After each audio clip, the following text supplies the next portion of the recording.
મિત્રો આજે ભાથીજી મહારાજનો ઇતિહાસ જાણીશું। ફાગવેલ ગામમાં રાઠોડ શાખાના ક્ષત્રિય તખતસિંહજી અને માતા અકલબાની કુખે જન્મ લેનાર ભાથીજી મહારાજના લગ્નનો કંકુબા હારે ચોથો ફેરો ફરી રહ્યા હતા। એ વખતે કપડવંજના મુસ્લિમ રાજાએ ગૌ માતા પર કબજો મેળવ્યો।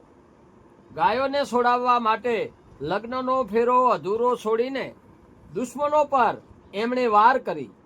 દુશ્મનોનો દાટ વાળીને ગાયોને છોડાવી પાછા વળ્યા, પરંતુ પાછા ફરતી વખતે એક દુશ્મને છેતરીને પાછળથી ઘા કરી ધડ અને મસ્તક નોખા કર્યા, છતાંય તેમનું ધડ દુશ્મનો સામે લડી દુશ્મનોનો નાશ કર્યો।